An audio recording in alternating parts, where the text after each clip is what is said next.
warahmatullahi wabarakatuh.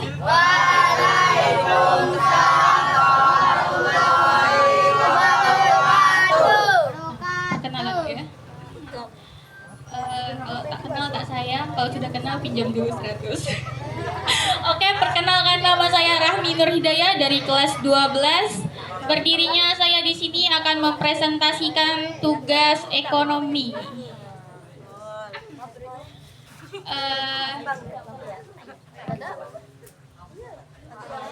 Ada kingkong makan terasi. Di sana jangan bengong, dengarkan lo presentasi. Sekali lagi ya. Kota Solo, tempat asal batik Silmuki. Warnanya coklat, sangat serasi. Salam hormat untuk Bapak dan Ibu. Bisa saya mulai presentasinya. Baiklah, seperti materi saya, materi ekonomi. Yang lebih tepatnya saya akan menjelaskan tentang pertumbuhan ekonomi.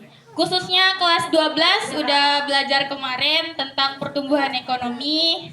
Sebelum saya menjelaskan, boleh salah satu dari kelas 12 yang masih ingat pertumbuhan ekonomi? Boleh saya tunjuk? Untuk yang jarang masuk nih, sadari? Pertanyaan mudah. Pertumbuhan ekonomi itu menurut sadari itu apa lah? Nah, kasih lo Mika.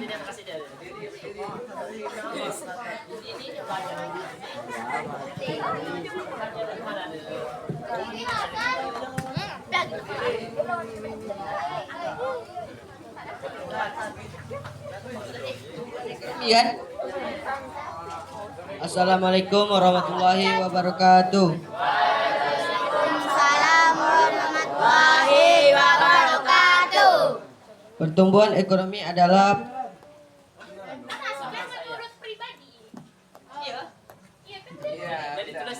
Perkenalkan, nama saya Sadari dari kelas 12.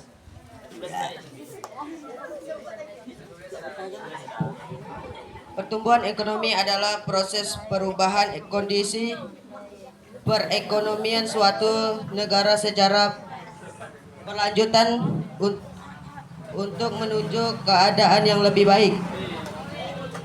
Ya, Pak. Ya, saya terima kasih.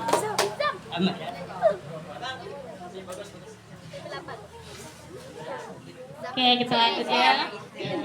Kalau di materi saya, pertumbuhan ekonomi itu adalah kegiatan sebuah ekonomi masyarakat yang menyebabkan kenaikan harga barang atau jasa. Atau bisa dibilang suatu proses pendapatan total atau kapital dengan menghitung adanya pertumbuhan penduduk. Contohnya, misalnya mendirikan suatu perusahaan industri untuk menghasilkan produk-produk yang bisa dieksplor keluar agar menghasilkan pendapatan ekonomi. Nah, kan Indonesia tuh kan negara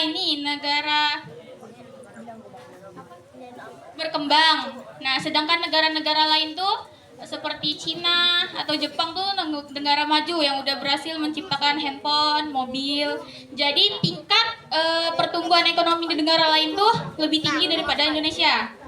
Nah, terus itu kan yang di negara. Makanya di pemerintahan negara Indonesia itu mengusahakan agar semua masyarakat bisa menjadi produsen atau pengusaha, agar bisa menghasilkan produk, jasa seperti pakaian, terus aksesoris, makanan dan lain-lain, agar bisa dieksplor dan peningkatan ekonomi dari negara tersebut.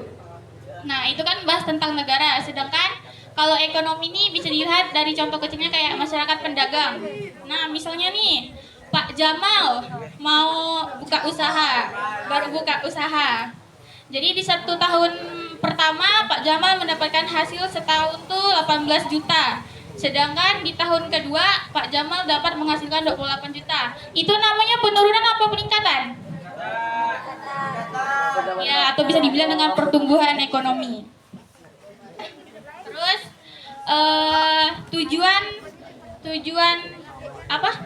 peningkatan ekonomi dalam sebuah negara tuh adalah supaya negara kita nih terlihat maju, dapat berkembang, atau disebut dapat mengindustrialisasikan negara tersebut semakin maju. Sedangkan negara Indonesia sekarang di tahun 2024 tingkat ekonomi itu ada di 5,05% dibandingkan negara lain. Ada di peringkat 27 di antara 67 negara-negara.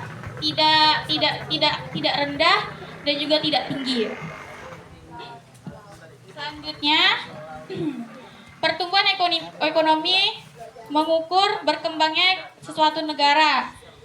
Pemerintah mendorong agar semua orang melakukan usaha atau industri masing-masing yang dapat menghasilkan ekonominya berkembang. Kalau berkembang, fungsinya apa, gunanya apa? Yaitu balik lagi supaya pertumbuhan ekonominya tuh semakin tahun semakin meningkat dari tahun yang sebelumnya. Sekian dari saya.